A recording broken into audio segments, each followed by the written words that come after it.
No nascer de um novo milênio, numa era em que a ficção científica se tornou fato científico, a pergunta permanece: estamos sozinhos? Esse contato vai nos aproximar, não nos destruir.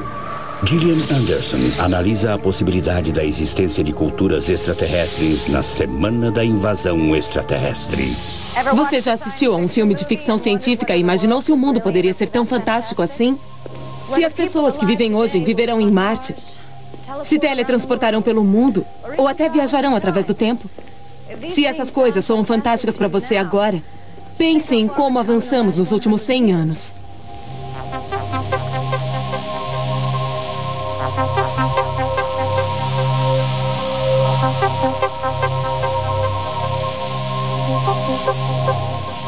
Todas as afirmações da ficção científica têm concluído que nós não estamos sozinhos. Enquanto ela especula sobre os extraterrestres, sua aparência e tecnologias superiores, cientistas aqui na Terra têm tido insights sobre a estranha ciência que a ficção vem associando a esses seres extraterrestres. Quer possamos ou não dominar essas estranhas tecnologias, uma coisa é certa: se fizéssemos contato com a coisa real, seria um dos eventos mais profundos desde que o homem deixou este pequeno planeta pela primeira vez. Agosto de 1996. A primeira pista atormentadora de que a vida pode ter florescido em outro lugar do sistema solar. Enquanto os cientistas da NASA tentam desvendar o mistério na rocha, alguns de seus próprios astronautas dizem que a conclusão é inevitável. Algum dia abriremos os nossos corações e as nossas mentes à presença de formas vivas além de nosso planeta. Algum dia faremos contato com eles. E só então realmente entenderemos a nós mesmos e o nosso lugar no universo. Story Musgrave, astronauta. Ele já voou em 5 missões no ônibus espacial e fica tão confortável no espaço quanto na Terra. Quem melhor poderia responder sobre a possibilidade de outra vida no nosso universo?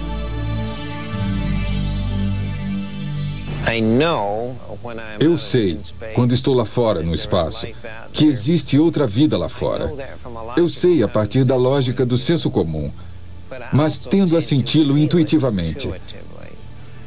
A aceitação de outros seres vivos lá fora é o início de um esforço conjunto, é o início da comunicação.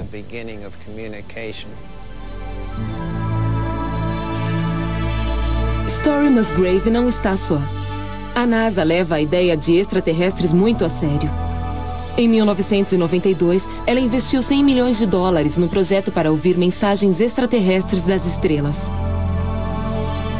O homem que mais fez para convencer os cientistas de que existem extraterrestres a serem ouvidos foi o astrônomo Frank Drake. Não há dúvida de que existe um sem número de civilizações em nossa galáxia para serem descobertas. Eu criei uma equação conhecida como a equação de Drake que se refere a isso. A equação de Frank Drake tem inspirado cientistas em todo o mundo a levar a busca de extraterrestres a sério. Ela pode parecer complexa, mas faz perguntas simples. Quantas estrelas em nossa galáxia são orbitadas por planetas como a Terra? Planetas que têm água e as temperaturas certas para sustentar vida. E quantos desses planetas desenvolverão vida? Finalmente, quantas daquelas formas de vida poderão ter chegado ao nosso nível tecnológico? A conclusão é ousada e surpreendente. Pense por um segundo ou dois. Quantas civilizações podem existir só na nossa galáxia, que é uma das bilhões de galáxias do universo? Se você usa a equação para estimar o número de civilizações detectáveis, você chega a um resultado de que há cerca de 10.000 civilizações detectáveis na galáxia. O universo deve estar repleto delas. E é por isso que os cientistas estão ouvindo, esperando por um sinal ou uma linha cruzada cósmica que nos dirá que não estamos sozinhos.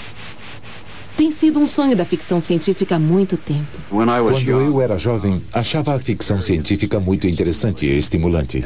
E é claro, ela faz você pensar sobre quais variedades de vida podem existir e nos lembra que não só existem civilizações lá fora, mas que elas podem se comportar de maneiras muito diferentes da nossa. Encontrá-las seria uma grande aventura e tudo isso tem me motivado a fazer o que puder para detectar outras civilizações no espaço. É improvável que essas civilizações extraterrestres sejam parecidas com as das histórias em quadrinhos, mas esperamos que eles tenham a tecnologia para se comunicar através do vazio do espaço. O nosso próprio instrumental foi direcionado para as estrelas pela primeira vez nos anos 60, quando a busca por inteligência extraterrestre realmente começou. Essa enorme escuta cósmica começou a entrar em operação recentemente. Os cientistas passivamente escutam o espaço, coletando sinais naturais que algum dia poderão trazer evidências de vida inteligente lá fora. Mas, inadvertidamente, temos enviado sinais para o espaço há muito mais tempo do que temos ouvido o espaço. Todos os dias, sinais de televisão explodem pela atmosfera terrestre e através do sistema solar e além. As primeiras imagens de TV agora estão a 547 bilhões de quilômetros da Terra. Imagino o que esses extraterrestres acham delas. Oi, pessoal! Ei, o que houve? E eu desejo a todos vocês, onde quer que estejam, uma boa sorte, assim como a nossa Terra. Também enviamos carteiros de alta tecnologia girando pelo cosmo na forma de sondas espaciais. Elas carregam placas mostrando como somos e onde podemos ser encontrados. Algum dia, alguma coisa lá fora irá receber esses cartões postais da Mãe Terra. E quando acontecer, isso deve abrir algumas possibilidades maravilhosas. Quando o contato for feito, a grande questão será: haverá uma mensagem? E se houver, responderemos? São questões sobre as quais o astrônomo Seth Shostak tem pensado longamente. Como membro do mais recente projeto na busca de inteligência extraterrestre, é provável que ele seja um dos primeiros a receber um sinal extraterrestre. Se a civilização que estamos ouvindo estiver a 100 anos-luz daqui, não há nenhuma pressa para respondermos, porque vai levar 100 anos-luz para a resposta chegar lá. Mas, se decidirmos responder, responderemos como um planeta só, toda a humanidade. Chamaremos as Nações Unidas para que todos decidam se devemos ou não dizer alguma coisa. Quer dizer, essa é a política, mas acho que na prática vai ser um pouco diferente. Acho que qualquer um que tiver um transmissor vai virá-lo na direção do sinal e transmitirá sua própria resposta, mas vamos ver. Mas estamos nos antecipando. Em mais de 30 anos de busca, não ouvimos sequer um bip, nem mesmo de uma das 10.000 civilizações de Drake. E até recebermos essa confirmação concreta de que não estamos sozinhos, o que existe é o nosso desejo. Realmente houve uma mensagem? Sim. De um planeta? Um planeta muito distante. De algum lugar em Andrômeda? Isso mesmo. Bem, pelo menos está bem longe. Então, como a ficção científica tem explicado essa falta de evidências concretas? É brilhantemente simples. A evidência tem estado lá o tempo todo, mas foi acobertada. Alguém não tem sido muito correto conosco. Se algum governo foi contatado por uma raça extraterrestre, você pode ter certeza de que ele está usando o conhecimento extraterrestre que lhe foi dado em benefício próprio. David Bishop, um escritor de ficção científica, escreve sobre a clássica teoria da conspiração, que governos já estão trabalhando com extraterrestres na Terra. Existe uma grande relação entre ficção científica e as teorias de conspiração envolvendo governos, particularmente porque a própria ficção científica nos revelou tantas imagens de contato extraterrestre, de invasão extraterrestre, e se as pessoas acreditam que estamos sendo, de fato, contatados, então o governo é a entidade que está suprimindo a informação. Mas se um governo realmente fez contato com extraterrestres, como a ficção científica insiste, então onde as evidências podem estar escondidas? Uma possibilidade é aqui, na Área 51, uma base militar secreta no coração do deserto de Nevada. Os guardas patrulham o perímetro constantemente, em jipes sem identificação, e a penalidade por cruzar a fronteira é a morte. O sucesso de bilheteria de 1997 foi baseado no projeto Fênix do Instituto SETI. Descubra quando voltarmos com mais Semana da Invasão Extraterrestre. Posta ativa de ficção sobre a primeira vez que recebemos mensagens de uma civilização extraterrestre. Voltamos agora com Semana da Invasão Extraterrestre. A Área 51 só é a mais conhecida base secreta num vasto complexo militar onde qualquer coisa pode ser verdade. Glenn Campbell deixou seu emprego de programador de computadores e se mudou para Nevada para tentar encontrar a verdade por trás da base, onde há rumores de que os militares mantêm várias naves extraterrestres capturadas. O governo americano nega, mas fotografias de um satélite russo contam a verdadeira história. O que vemos a cerca de 40 quilômetros de distância é o que parece ser uma base comum da Força Aérea. Existem vários hangares grandes e provavelmente esta é a maior pista de aterrissagem do mundo. Este era campo de testes dos aviões espiões U-2 e SF-781. Ele foi construído para enfrentar a ameaça soviética. Agora não temos nenhuma ameaça soviética e a pergunta é, para que tanto segredo? A pequena cidade desértica de Rachel fica a 48 quilômetros da base. Na verdade, um estacionamento de trailers que está desfrutando da notoriedade da área. Bem, eu tenho quase certeza de que existem seres extraterrestres lá. Ninguém sabe ao certo o que está acontecendo lá, mas sinto que eles têm máquinas voadoras que não voam com motores normais. Eles estão na Área 51, extraterrestres, ou seja lá o que for. Eu acho que existe uma coisa esquisita lá. Naves secretas, naves militares, não sei. Eu acho que o governo tem direito a um pouco de sigilo para realizar os seus testes e coisas sobre as quais nós, meros mortais, nada sabemos. Nós nem sabemos quem comanda essa base, nós não sabemos quem são os chefes, não sabemos se eles se reportam à Força Aérea, ao presidente ou seja quem for, não sabemos se existe qualquer controle sobre tudo aquilo. Esta é apenas a mais conhecida base de um vasto complexo secreto do tamanho do estado de Connecticut, aqui atrás de mim. Existem muitos pequenos vales e recessos desérticos onde se pode esconder instalações secretas, onde você poderia esconder o que quisesse, onde você realmente poderia manter naves extraterrestres em segredo. E eu acho isso muito interessante. Durante o tempo que tenho passado aqui, o que consegui ver é que os militares realmente puderam manter um segredo grande como esse e manter o segredo sobre seus funcionários para que ele não vazasse. Entre os mitos e as meias-verdades e os mal-entendidos cercando a base do deserto surge um homem. Uma testemunha solitária dos segredos escondidos na Área 51. Trabalhei com veículos extraterrestres chamados de discos voadores para o governo dos Estados Unidos. Bob Lazar afirma que foi um engenheiro contratado para examinar uma das 9 naves espaciais extraterrestres mantidas aqui. As emoções, o que eu senti lá dentro quando entrei na nave pela primeira vez, foram muito diferentes do que se esperaria. É uma sensação muito sinistra. É uma sensação de que você não deveria estar lá, e eu sei que isso parece meio piegas, mas foi isso mesmo que eu senti. A história de Lazar é controversa, para dizer pouco. Ele diz que obteve passe livre para se unir a uma equipe de engenheiros cujo trabalho era duplicar o sofisticado motor da nave extraterrestre. O sistema de propulsão é muito exótico. É um sistema de propulsão gravitacional. Não existe nenhuma hélice, não existe nenhum escapamento, não existe nenhum meio de propulsão óbvio. O que a nave faz é criar o seu próprio campo gravitacional. Ela amplia esse campo gravitacional, muda sua fase e utiliza isso para erguer-se do solo mais ou menos como uma antigravidade.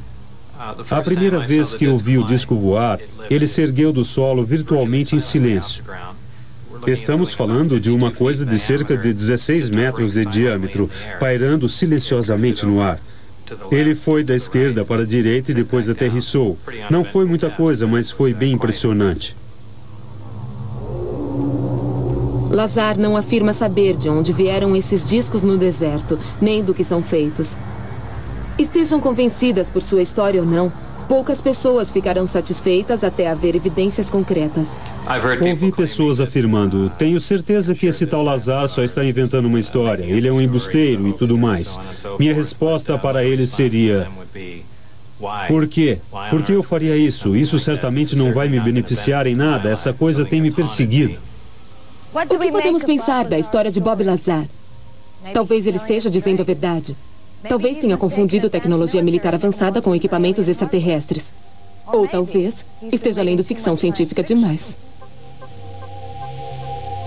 Don Berliner, jornalista especializado em aviação e investigador de OVNIs, está mantendo a mente aberta em relação aos discos da Área 51. É certamente uma possibilidade, mas nós sabemos que existe uma tecnologia americana extremamente avançada sendo usada lá. Eu não sei como separar as duas coisas, mas se já aconteceu de discos terem caído, esperamos ter aprendido alguma coisa nas áreas da ciência e tecnologia. E talvez estejamos usando isso. Há anos, a ficção científica vem imaginando os extraterrestres como mestres da magia. Espécies fantasticamente avançadas, com tecnologias que desafiam nosso conhecimento. E se eles nos visitaram, devem ter viajado enormes distâncias, usando fontes de energia além de nossa compreensão. Para a maioria dos cientistas, tais tecnologias são impossíveis, mas a história da ciência e da ficção neste planeta já viu sonhadores triunfarem antes. E quando triunfaram, o mundo virou de cabeça para baixo.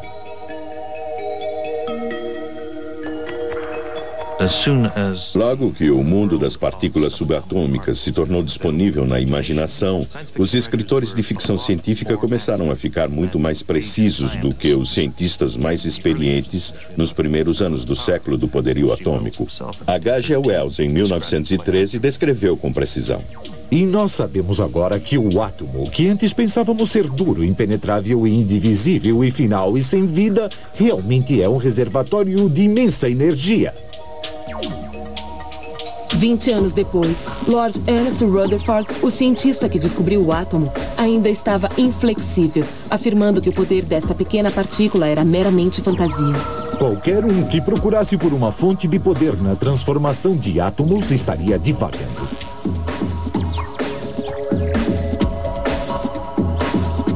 O poder atômico era tão grande quanto inesperado. E com possivelmente 1 bilhão de anos de vantagem, quem sabe quantas maravilhas científicas os cientistas extraterrestres podem ter descoberto. Aqui na Terra, ainda estamos descobrindo que ainda podem haver fontes de energia mais estranhas do que podemos imaginar. O inventor Richard Hall acredita que existem enormes quantidades de energia presas dentro de um dos elementos químicos mais abundantes no universo, o H2O. Existe energia a ser encontrada na água comum, que só não foi descoberta porque ninguém procurou. Richard Hall não é um cientista maluco. Ele faz parte de um crescente número de pesquisadores que acha que existem mais coisas na água do que imaginamos. Quando eu era garoto, costumava ver todo tipo de coisas nas nuvens. Hoje, quando olho lá para cima, penso, tem toneladas de água flutuando lá em cima. Peter Greneau ajudou a desenvolver armas alimentadas eletricamente para os militares americanos.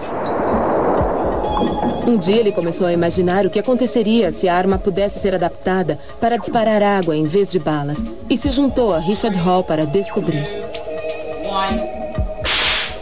Você obtém um pequeno pedaço de raio. Água e eletricidade. O incrível poder de uma tempestade explodindo do tambor de uma arma. Um dedal cheio de água, uma faísca de alta voltagem e a água explode a 4.800 km por hora.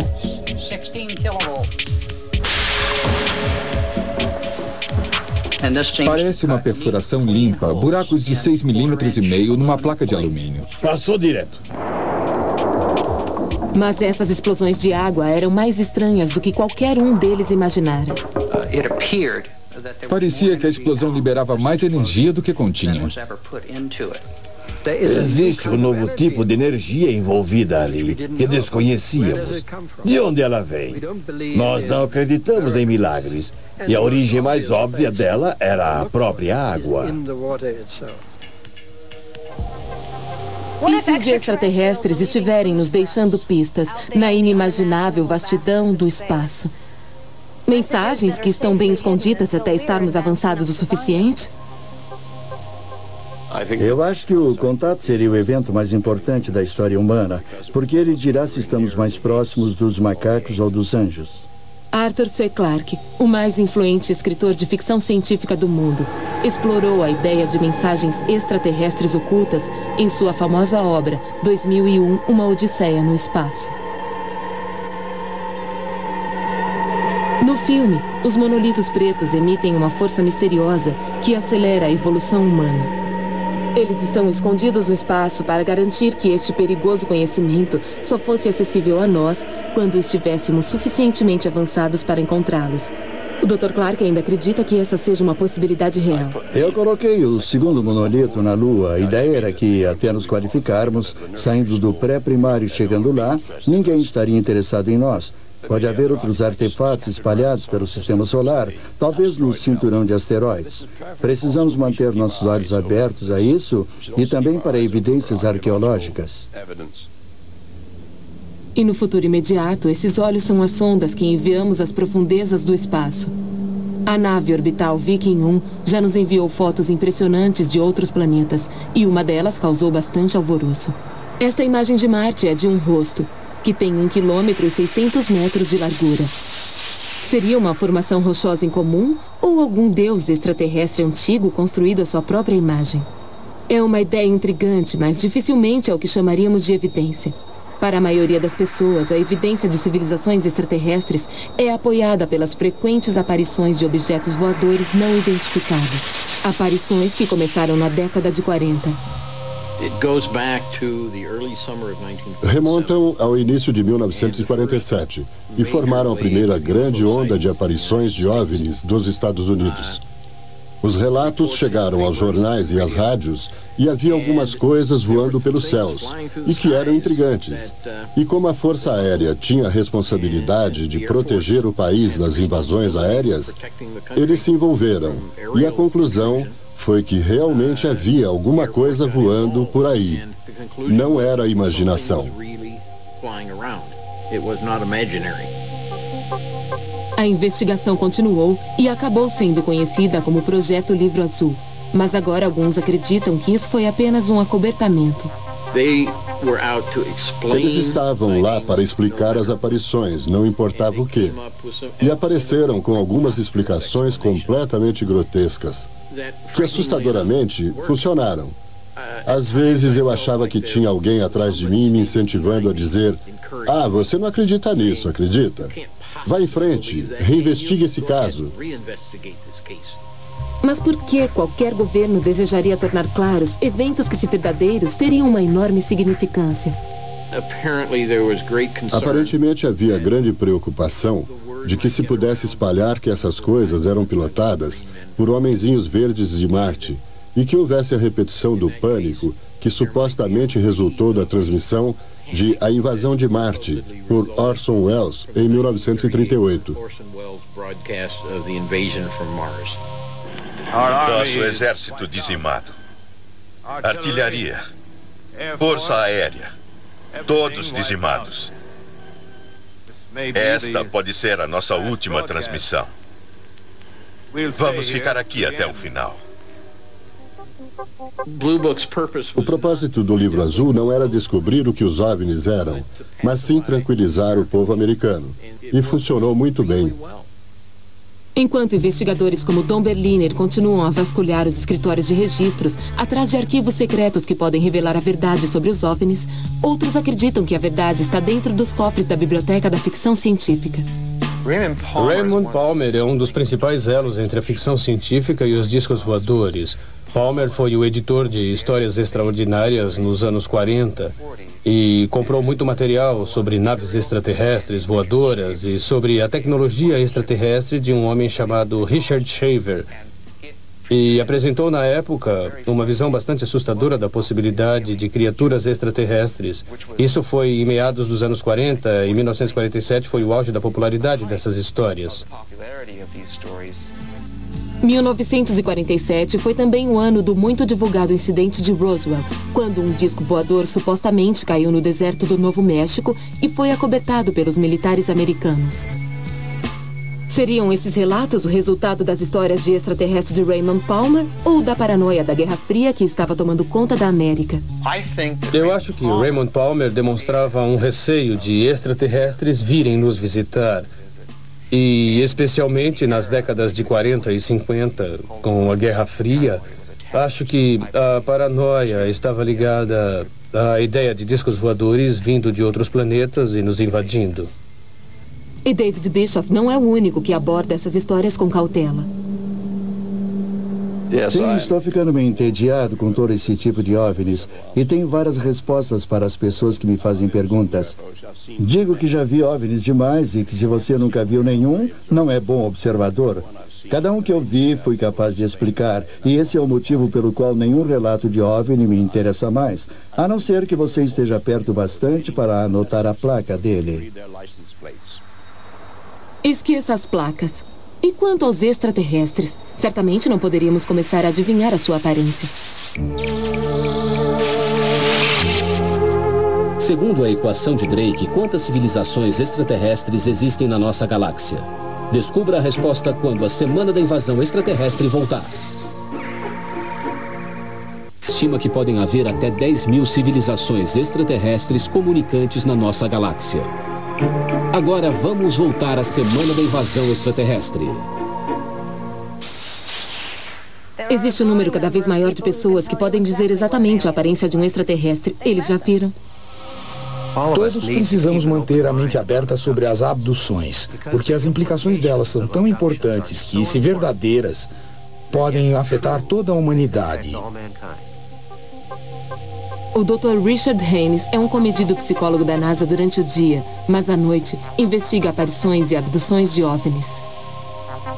E ocasionalmente o Dr. Haynes se surpreende. Tome, por exemplo, o caso de Kate e Susan, que sob hipnose relataram a mesma história notável. Esse é um caso muito interessante porque se qualifica como abdução múltipla, onde duas pessoas afirmam terem sido abduzidas na mesma hora e no mesmo lugar. As duas mulheres estavam dirigindo em alta velocidade porque não havia muito tráfego naquela noite e de repente Susan diz: "Oh, olhe para a lua." E Kate responde: "Susan, isso não é a lua. A lua está bem ali." Bem, Kate pisa no freio e Susan salta do carro, correndo na direção do objeto. Sob hipnose, Susan me diz que está observando o objeto vir em sua direção e parar sobre o carro. Um feixe de luz branca sai debaixo do objeto e Kate é vista subindo por esse feixe. A próxima coisa que as duas se lembram é de estarem sentadas no carro lado a lado, 26 quilômetros estrada acima, sem se lembrar de como chegaram lá. E a minha impressão dessas mulheres é de que elas são pessoas sérias, sensatas, que não têm nada a ganhar. Não há dinheiro envolvido. Por exemplo, elas não querem publicidade. Acho que elas não estavam lá para me enganar. Talvez as mulheres não estivessem lá para enganar ninguém. É uma história de abdução típica, e o notável é que 1% dos americanos já sentiram que tiveram a mesma experiência. A caravana das abduções começou a rodar em 1961, quando Betty e Barney Hill tornaram-se as primeiras pessoas a revelar que tinham sido forçadas a entrar numa nave extraterrestre, que foram submetidas a sondagens médicas e depois devolvidos à Terra. Sua história estabeleceu o padrão para milhares de relatos que se seguiram, de pessoas afirmando terem sido submetidas a coisas semelhantes. 3 elementos em particular têm se repetido. O primeiro é o seu transporte para a nave extraterrestre e o estranho exame médico que se segue. O segundo é o uso de comunicação telepática por seus abdutores extraterrestres. E, finalmente, a aparência do próprio extraterrestre. Seria essa uma evidência consistente ou uma fantasia partilhada do reino da ficção científica? Não encontrei nenhuma evidência para acreditar que os filmes de ficção científica tenham desempenhado um papel importante na simbologia ou nas descrições das naves ou da tecnologia que eles veem. Não encontro nenhuma correlação na ficção científica americana.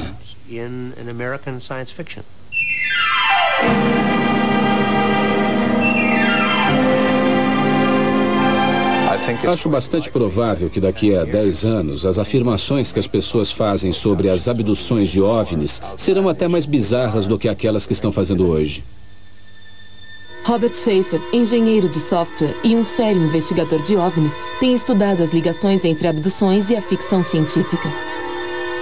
Alguns ufólogos andam por aí dizendo que não há absolutamente nada na literatura de ficção científica semelhante a essas histórias de abduções por OVNIs. E isso simplesmente está errado.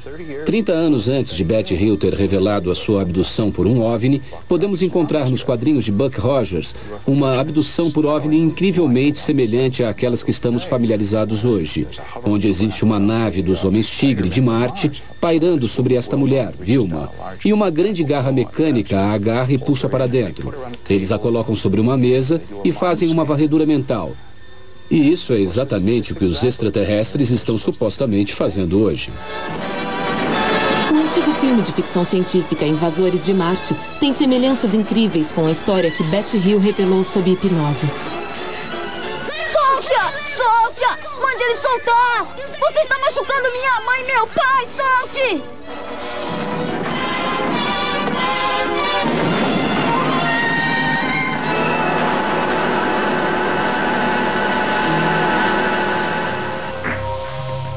Em Independence Day, um extraterrestre capturado fala telepaticamente ao presidente dos Estados Unidos.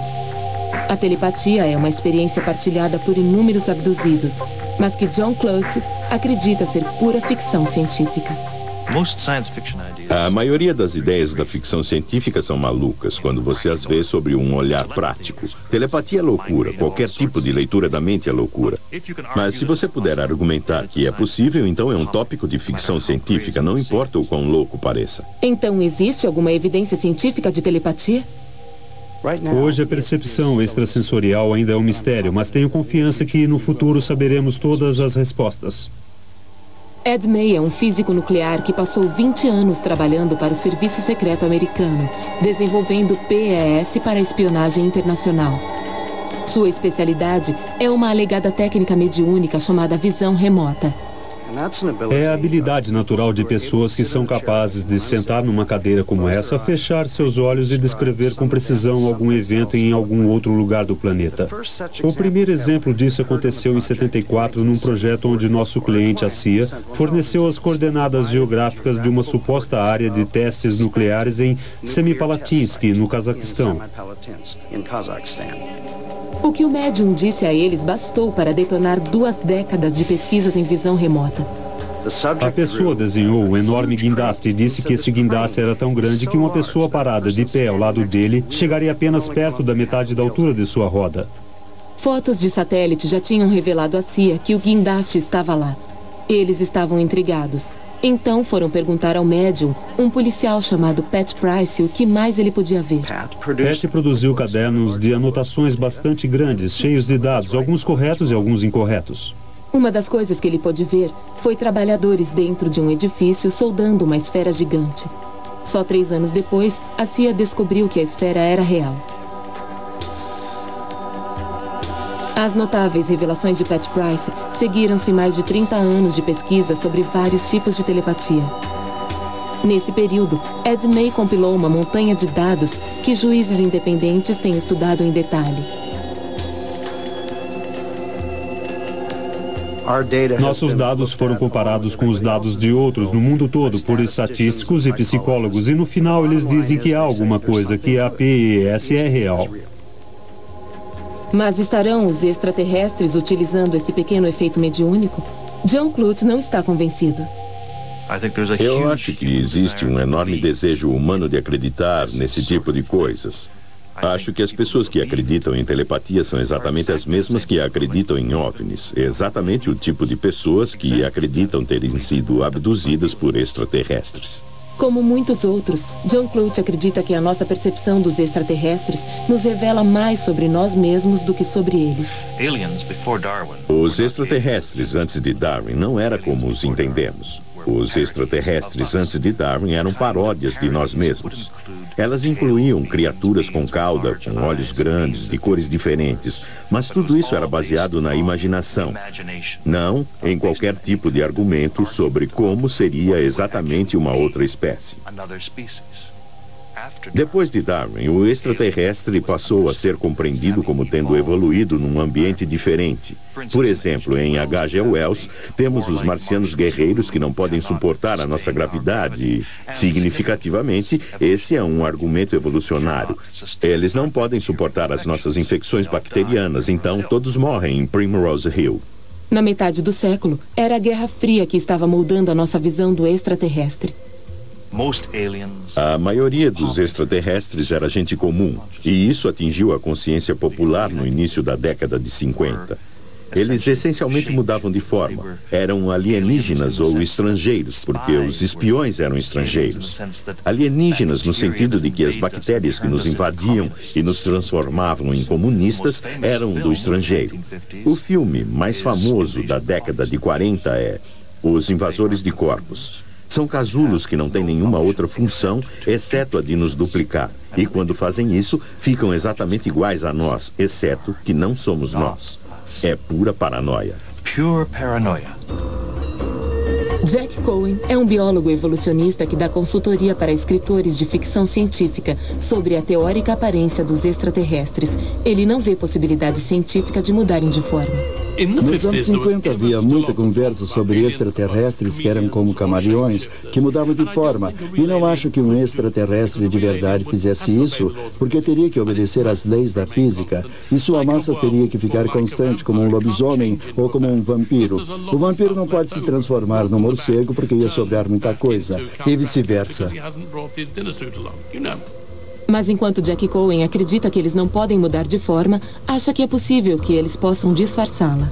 Muitos extraterrestres podem ser capazes de nos enganar não mudando a sua forma, mas com camuflagem ou outras coisas, como um polvo ou uma lula, que de repente produz manchas ou muda sua cor. Pode haver um deles aqui e desconhecemos sua presença.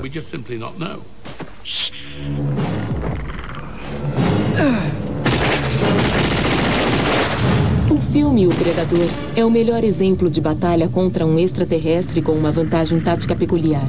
Sua tecnologia pode parecer muito além do nosso alcance, mas não por muito tempo. Invisibilidade é a fantasia da maioria das pessoas, mas existem sistemas hoje que poderiam tornar a invisibilidade uma realidade. Mike Burns, físico e projetista de sistemas militares. O extraterrestre era capaz de apertar um botão no painel de controle do seu pulso e aí então, entre aspas, fisicamente se tornar visível. Eu soube que um oficial militar que viu aquilo disse, eu quero um desses. Essa parece uma ideia um pouco implausível, mas você realmente pode construir uma coisa assim? E a resposta é sim, você pode. E Mike Burns já está fazendo isso. Então, como ele pretende mesclar um soldado com a paisagem?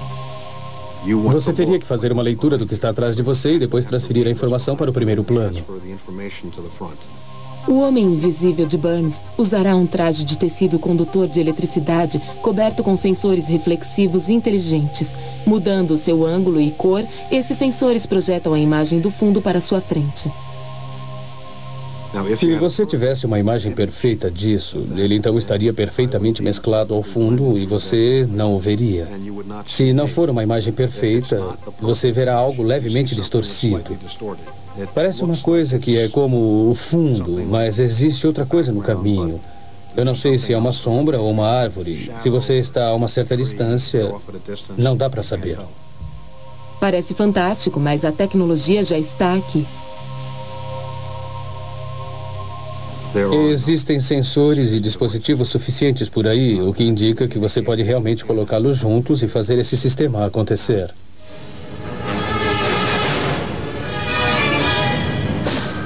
Apesar de soar tão fantástico, isso pode realmente ser construído. Agora você está vendo e agora não está. Mas ainda não estamos próximos de uma imagem clara do nosso extraterrestre. Muitos extraterrestres vão ser mais avançados do que nós. Nem podemos imaginar como os humanos vão ser daqui a 1000 anos ou 1 bilhão de anos. É assim que alguns extraterrestres poderiam ser se tivessem a tecnologia e a inteligência muito antes de nós. Então, como ficam os relatos de nossas testemunhas oculares sobre a aparência dos extraterrestres? Quando, sob hipnose, Barney Hill falou sobre este extraterrestre com uma faixa em volta dos olhos, que é uma característica bastante interessante e singular para o extraterrestre, um episódio de Out Limits tinha sido exibido na TV apenas alguns dias antes dessa sessão de hipnose e mostrava um extraterrestre que tinha essa descrição bastante interessante. Desde a abdução dos Hill, tem havido um contínuo surgimento de casos isolados, praticamente todos apresentando o mesmo chamado extraterrestre cinzento. Mas em meados dos anos 70, os casos isolados se tornaram uma avalanche. Quando os extraterrestres fizerem contato conosco, vamos poder dizer com que precisão adivinhamos a sua aparência. Também vamos descobrir com que precisão eles imaginaram a nossa aparência nas suas próprias versões de ficção científica. John Clute, autor de A Enciclopédia da Ficção Científica, concorda que este cinzento não é de uma galáxia distante, mas sim de Hollywood. Todo extraterrestre ectomórfico, com olhos grandes, todo extraterrestre que nos atrai porque é tão infantil que não podemos resistir a ele, é um extraterrestre que sai direto do filme ET ou do Contatos Imediatos do Terceiro Grau, que Spielberg produziu alguns anos depois. Muitas pessoas que agora acreditam terem sido abduzidas por extraterrestres, acreditam que foram abduzidas por Steven Spielberg. O que se pode dizer sobre esse tipo de crença? Eu realmente não sei o que dizer educadamente. Desde Contatos Imediatos do Terceiro Grau, a quantidade de abduções relatadas subiu como um foguete. Mas esses relatos todos têm um problema fundamental. Se as pessoas que têm sido abduzidas pudessem nos trazer só uma quantidade mínima de material biológico, ou de partes da nave espacial, ou qualquer outra coisa, seria absolutamente magnífico. Elas nunca trazem nada. Quantos planetas já foram encontrados fora do nosso sistema solar desde 1991? Saiba das últimas descobertas a respeito disso quando voltarmos com a Semana da Invasão Extraterrestre. A dúzia de planetas já foram encontrados fora do nosso sistema solar, incluindo a descoberta de um planeta orbitando uma estrela semelhante ao nosso próprio Sol em 1995. Fique ligado para mais Semana da Invasão Extraterrestre. Enquanto isso, de volta ao mundo real, a busca por inteligência extraterrestre continua e existem planos para levar essa busca além do nosso planeta e para dentro do próprio espaço. Quando um sinal extraterrestre conseguir chegar aos nossos radiotelescópios, espero que seja eu a pessoa a receber o sinal. A doutora Jill Tarder é a chefe do Projeto Fênix, a mais recente e mais avançada busca. Ela tem grandes planos para escapar dessa interferência que vem em direção à Terra. O próximo passo poderá nos levar até o outro lado da Lua, que sempre parece distante da Terra. Ele sempre está isolado da nossa própria tecnologia e da nossa própria interferência pelo corpo da Lua. E é uma base muito estável, sobre a qual poderemos montar grandes sucessões de telescópios para ouvir em caráter permanente. E que tipo de mensagem o SETI espera receber? Se os extraterrestres por acaso estiverem mais ou menos perto de nós, eles podem saber da nossa existência, podem ter captado antigos experimentos de radar ou antigas transmissões de TV do final dos anos 30 e início dos anos 40. E isso provavelmente significa que eles enviariam mensagens que mostram eles mesmos como são fisicamente, qual a sua situação astronômica, e isso provavelmente seria uma mini enciclopédia sobre a sua própria cultura. Apenas pense no valor que uma enciclopédia extraterrestre poderia ter. Da noite para o dia, poderíamos avançar a nossa compreensão da ciência em milhares de anos. Mas decodificar esse fantástico conhecimento não será fácil. As civilizações que detectarmos podem ser muito mais avançadas que nós. Elas podem usar métodos de codificação, métodos de comunicação que são muito difíceis ou impossíveis para nós decodificarmos. E é claro, isso será desapontador, mas espero que eles transmitam sinais que possamos decodificar e que possamos usar para aprender sobre elas imediatamente, sem ter de fazer perguntas e esperar talvez milhares de anos pelas respostas. E o que aconteceria se, contra todas as possibilidades, recebêssemos aquela visita surpresa de uma civilização extraterrestre?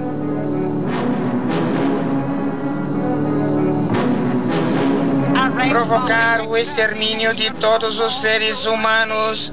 Exterminar, exterminar, exterminar, exterminar.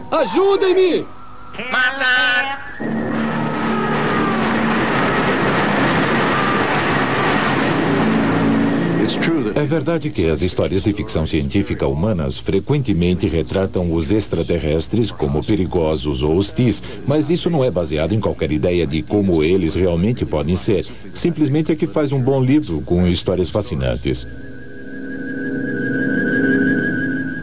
Nossa visão é que as civilizações que podemos detectar no espaço serão, no geral, e talvez sempre sejam amistosas, benignas, porque se fosse de outro modo, elas teriam destruído a si mesmas. É um alívio saber que os extraterrestres provavelmente irão andar ao nosso lado e que a mensagem que enviarão será de paz. Apesar disso, as opiniões de especialistas estão divididas quando se trata do impacto de quando realmente soubermos que não estamos sozinhos. E você acabou de acordar? Posso dizer a você que só temos uma história esta manhã. A confirmação da Casa Branca que uma nave não identificada pousou na Terra. A aceitação de outras civilizações lá fora vai nos unir. E esse contato vai nos unir, não nos destruir. Posso dizer que a expectativa aqui na Casa Branca é soberbante. Estamos esperando uma declaração a qualquer momento. Todo o aspecto da vida humana será alterado de maneira significativa. Nossos princípios morais, nossas formas de diversão, nossos valores, todas essas coisas serão muito afetadas para melhor, para nosso benefício, pelo que vamos aprender de outras civilizações. Houve sobreviventes no local da queda. Já vi as evidências. Finalmente existem provas. Existe um lado bom da comunicação, e ele é que você, de repente, recebe uma enciclopédia de uma cultura que é muito mais avançada que a sua. Esse é o lado bom. O lado ruim é que ela pode liquidar você. Pense em perguntar a uma tribo no meio de Bornéu 100 anos atrás. Ei, vamos pôr vocês em contato com as civilizações avançadas da Europa. Acham que há algum perigo para vocês se fizermos isso? Bem, existe algum perigo. Eles podem perder a sua vontade de desenvolver mais a sua própria cultura, suas próprias tradições. Todo esse tipo de coisa pode se perder. Poderemos ficar nessa mesma posição. A ficção científica nos apresentou os extraterrestres. And while the scientists must wait for proof, these signals or alien debris that would confirm their existence, it's the writers and the filmmakers who have inspired the scientists to look, and may even have prepared us for what they might find. Now, no one knows how it will change us, but contact with other species in our universe will be one of the most exciting adventures that awaits us in our fantastic future.